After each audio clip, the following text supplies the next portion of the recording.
Embassy के mobs एकदम फुस क्वाइट, एंटी इंडिया स्टेटमेंट्स एकदम से क्वाइट, तारिक रहमान वापस आ रहा है। तो कंगालूस की सबसे बड़ी गलतफहमी यही है कि वो सोच रहे हैं पाकिस्तान उनका भाई और दोस्त है। ये कंगालू भूल गए हैं कि यही पाकिस्तानियों ने इनके औरतों के साथ रेप किया, यही पाकिस्तानियों ने इनके मर्दों के साथ रेप किया, यही पाकिस्तानी इनको काला काला कहते थे, यही पाकिस्तानी इनको इंसान ही नहीं समझते थे। कि अब भारत से नहीं पटती है, तो भारत का मीडिया इस टाइम तारिक रहमान की एंट्री को हीरोज वेलकम की तरह दिखा। कश्मीर और सरकरी के साथ साथ इंडिया की नजर अब बांग्लादेश पे भी है। भारतीय एजेंट्स ने वहां हालात इतने बदतर कर दिए हैं कि इलेक्शंस का इनकाद नामुमकिन नहीं तो मुश्किल जरूर हो। इनका मोग बाजार करके एक जगह है जहां पर एक फ्लाईओवर है। फ्लाईओवर के ऊपर से चढ़ के किसी ने एक बॉम्ब फेंका। ठीक है, क्रूड कॉकटेल टाइप बॉम्ब था। आ रहा है क्योंकि मीडिया में या तो अकल नहीं है, या वो जाहिल है, वह मूर्ख है, या वो जानबूझ के मूर्ख बन जाता है। और पाकिस्तान के कहने पर, आईएसआई के कहने पर बांग्लादेश में अब नारे लगा रहे हैं हिंदूज के अगेंस्ट, हिंदू को पकड़ लो, उनको मारो, उनको आग लगाओ। लेकिन जनरल जिया उर रहमान के बेटे के रूप में कम लोग इनको जानते हैं। वो ये कभी भी नहीं चाहता, क्योंकि वो तो इंसान ही नहीं मानते। बांग्लादेश में बिजली आती है वो इंडिया से आ रही है, इसके अलावा जो बांग्लादेश की लेबर है वो इंडिया में जा रही होती है। अब इस सारे तनाजुर में मैं नहीं समझता कि वो इंडिया के साथ उनके काफी प्रॉब्लम हैं, लेकिन एक टोटल डिस्कनेक्ट वो नहीं कर सकते। रिफरेंडम करते हैं और वहां के एक लेजिटिमेट प्रेसिडेंट नमस्कार दोस्तों, हमें बहुत समय से इस वक्त का इंतज़ार था कि भाई यूनिस भागेगा, और अब वो वक्त आ गया है। यूनिस का बांग्लादेश में टोटली फेलियर हो चुका है, और जो इसके मालिक थे, यानी कि जो लोग इसे प्रमोट कर रहे थे, चाहे पाकिस्तान हो, चाहे वेस्ट हो, यूरोप हो, अमेरिका हो, अमेरिकन डीप स्टेट हो, वो इस चीज़ को समझ चुके हैं कि भाई अब इसके बस की बात नहीं है आगे की कहानी को संभालना। और यही वजह है कि अब वो तारिक रहमान को भेज रहे हैं। ये भी एक बांग्लादेशी लीडर का ही बेटा है, और कोई ऐसा नहीं है, अभी इस गलत फहमी में मत रहिएगा कि ये प्रो इंडिया, ये इंडिया को कोई फ़ायदा मिलेगा इससे। इंडिया को तो शेख हसीना से भी फ़ायदा नहीं मिला, वो भी अपनी ही पॉलिटिक्स चला रही थी, और बस इंडिया का यूज़ हो रहा था अब बेनिफिट्स लेने के लिए। और क्योंकि अब ये लोग चारों तरफ से इंडिया से घिरे हुए हैं, तो फिर ये इंडिया के बिना चल भी नहीं सकते, इसलिए ये सारी चीज़ें ये लोग कर रहे थे। तो अभी कुछ नहीं होगा, यूनिस का फेलियर हो चुका है, ये भागेगा, और इसका रिप्लेसमेंट में दूसरा बंदा आ गया है। तो ये चीज़ बिल्कुल क्लियर हो गई है कि जो भी इलेक्शन होंगे बांग्लादेश में वो इतने क्लियर नहीं होंगे। इलेक्शन में इस बंदे को शायद जिता दिया जाएगा, और फिर एक वही अमेरिकन डीप स्टेट वाली सरकार यहाँ चलेगी, यानी कि भारत के लिए अब चुनौतियाँ बहुत ज़्यादा आगे बढ़ जाएंगी।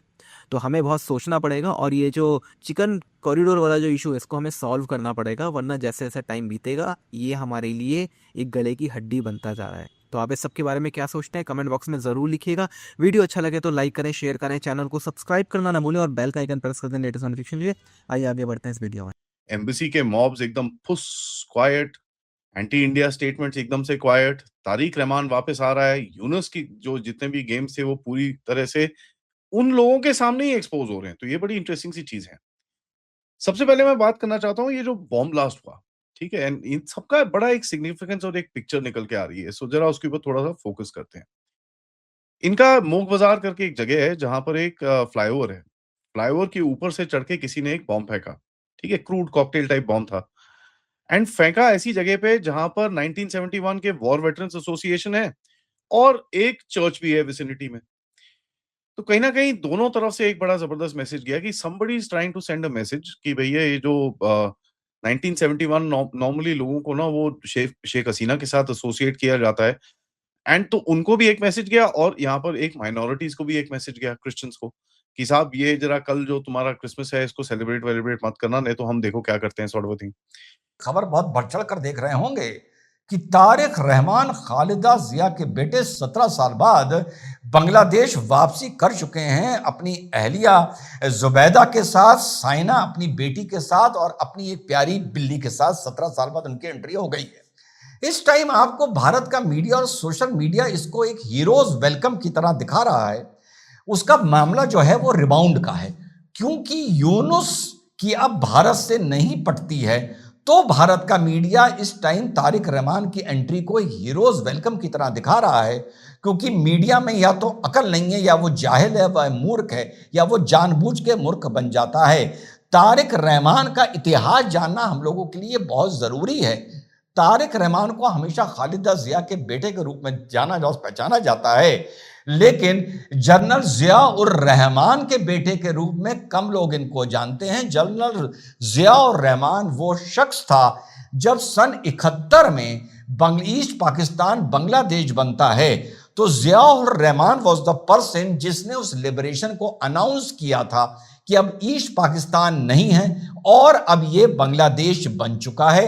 1975 आते आते शेख मुजीबुर रहमान का असैसिनेशन होता है, पूरी फैमिली वहां पर मार दी जाती है। शेख हसीना बांग्लादेश में नहीं थी, इस मारे वो बच जाती हैं।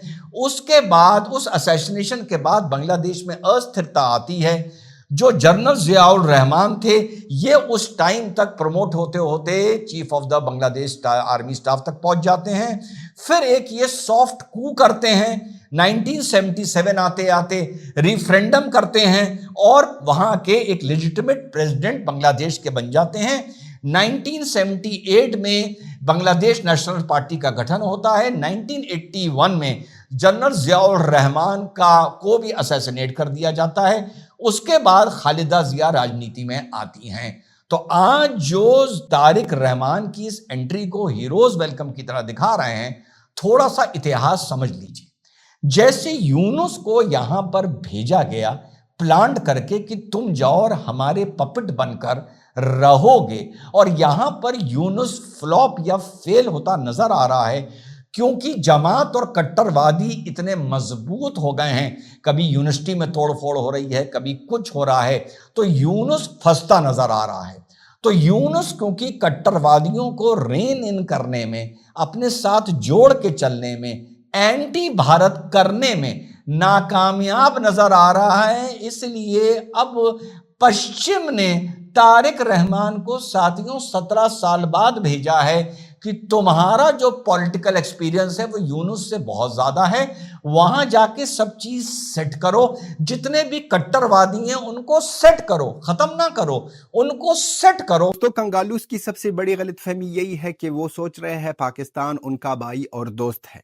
ये कंगालू भूल गए हैं कि यही पाकिस्तानियों ने इनके औरतों के साथ रेप किया, यही पाकिस्तानियों ने इनके मर्दों के साथ रेप किया, यही पाकिस्तानी इनको काला काला कहते थे, यही पाकिस्तानी इनको इंसान ही नहीं समझते थे। ये सब कुछ भूल गए हैं और अब कह रहे हैं पाकिस्तान हमारा दोस्त और भाई है। और पाकिस्तान के कहने पर, आईएसआई के कहने पर बांग्लादेश में अब नारे लगा रहे हैं हिंदूज के अगेंस्ट, हिंदू को पकड़ लो, उनको मारो, उनको आग लगाओ और बहुत ज्यादा जुल्म करो, हिंदुस्तान के अगेंस्ट बोलो। ये कहानी जो चल रही है बांग्लादेश की तरफ से, यही काम हो रहा था बांग्लादेश में उस वक्त 1971 से पहले बंगालियों के साथ या बांग्लादेशियों के साथ, जहां पर हिंदूस आ गए और उनको छुड़ाया और 93,000 पाकिस्तानियों की पतलूनी उतार दी गई है। अब वही सिचुएशन अलग सा हो रहा है, हिंदुस्तान के अगेंस्ट वो हेट फैला रहे हैं।